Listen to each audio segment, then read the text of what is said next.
Challenge, magbuhat ka ng kahoy at mag-video ka. I-accept man natin ang kanyang challenge. Maglalagay ng koral sila mama at papa dyan.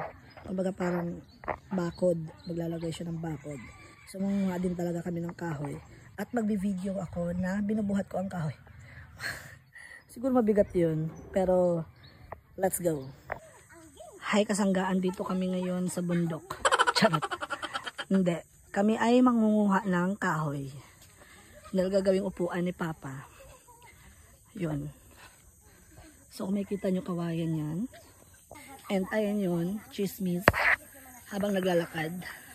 Para hindi nila maramdaman yung pagod. Ganun lang ang technique kasangga.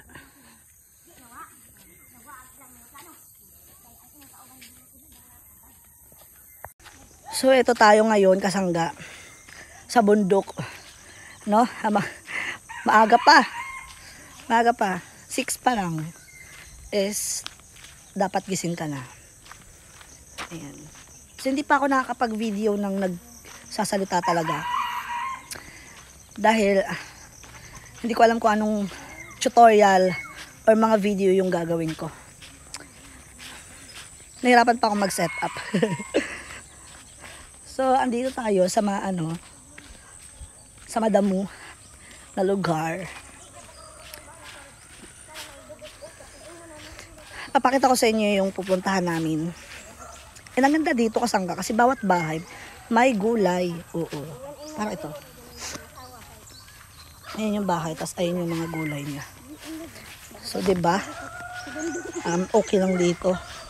Pero syempre kailangan pa dito ng pera.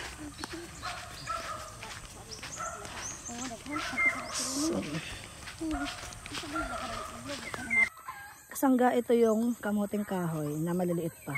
Ang dami, Diyos ko. Ano? Diba? And dito natatandaan ko kapag naglalaro kami dito. Kumukuha lang ako ng gagamba, ganun. Or yung gulay na pako. Favorite ko man yun. Kaya masarap talaga siya. Ha? Daghan? Daghan? Patanawa sana. Daghan na.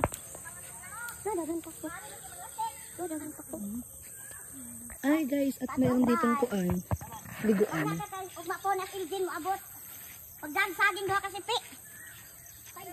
Ayan si Tito Baloy. Kana. Ay, so meron ng gawa na ano.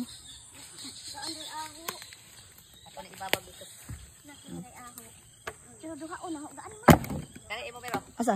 Okay. Babag dito sa screen. Yan si Mama. Si Father. Pinagawang ano yun? Papel. Papel, mga band paper, mga kanang usay nga ng lawanit, mga plywood. Bagay. Uy! Iyakan man na mo! Bakit? Dam! Pabigat na! Okay. Challenge accepted. Grabe. Ay, ang bigat. In-accept ko na yung challenge mo Kaya, i-follow nyo na ako. Para lang sa pag-follow. Guys, maghakot ng mga... Hi kasangga. So, buhat kami ng gagawing bangko ni Nana. Nana! Halika na. Bangko. Siya sa ulo, sasakit dito. Medyo. Aray! Sorry guys. Dang exercise. Exercise ng umaga. Dami ng pawis. It's 7 AM. So umaga pa. May kita nyo itong video nito mga tanghalin or gabi. Bye-bye!